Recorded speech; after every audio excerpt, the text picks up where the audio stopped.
आज तपाईहरुलाई मैले यो हिजो नयाँ प्लान्टहरु ल्याएको छु।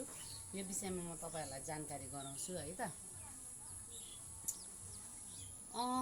यो अलिकति यता देखाइदेऊ त, मलाई मेरो नानीले हेल्प गरिरहेछ।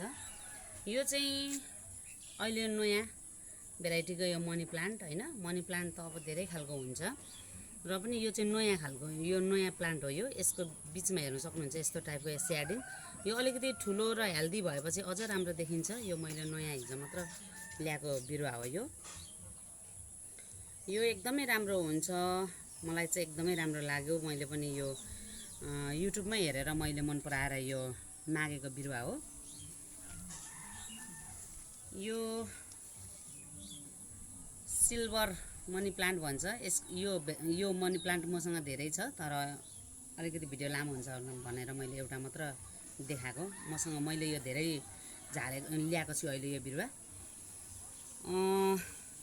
यो सेम एउटै हो हैन। अनि यो पनि एउटा यो मनी प्लान्टकै भेराइटीमा पर्छ। यो पनि यो यसको यो छेदहरु हेर्नु एकदमै राम्रो हुन्छ यो पनि हैन। यसको पनि मैले यो अहिले यति नै मात्र मैले देखाइरहेको छु। एकदमै राम्रो डिजाइनमा छ। यो मलाई अलिकति नयाँ भेराइटी देखेँ मैले नर्सरीमा हैन। अनि यो मैले ल्याएँ। यो चाहिँ यत्रो थुङ्गा पिङ्क कलरको फुल छ। यसलाई बोन्साई गरेर पनि राख्न मिल्छ, त्यसैले मैले यो अलिकति बढी झारेको छु। यसको चाहिँ अब यसलाई म कटिङ गर्दै राख्छु। यसलाई म एउटा गोलो एउटा राउन्डको सेप दिन्छु। अनि यो राम्रो फुल्छ पनि हैन।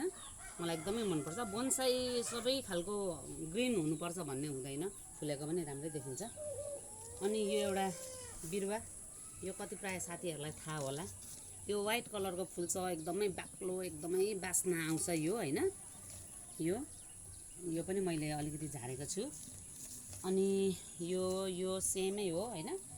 अनि यो एउटा बगनबेली, यो मलाई एकदमै मन परेको यो कलर हैन। यो मेरोमा थिएन, यो नयाँ भेराइटी, यो मलाई एकदमै मन परेको कलर हो।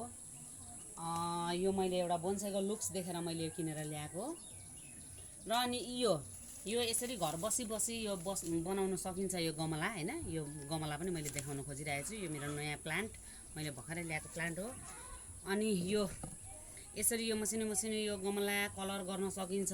यसमा अब जुनसुकै पनि प्लान्ट अब आफूले याद गरेर लगाउन सकिन्छ हैन। यसरी मैले बनाएको छु। र यो पनि यो मैले अब यो नयाँ बनाएको गमला, यो पनि यसरी बनाउन सक्नुहुन्छ तपाईहरुले हैन, एउटा ह्यान्डको सेप दिएर। अनि यो मैले नयाँ गमला झारेको छु, बोन्साईहरु गर्नलाई एकदम उचित हुन्छ यसमा। यो भनेको मैले तपाईहरुलाई सबै त देखाउन सक्दिनँ, तर पनि यो जति जे छ म त्यति देखाउँछु, थोरै भिडियो लामो हुन्छ भनेर। यो अलिकति ठुलो साइज र सानो साइज मैले दुई साइजमा झारेको छु हैन।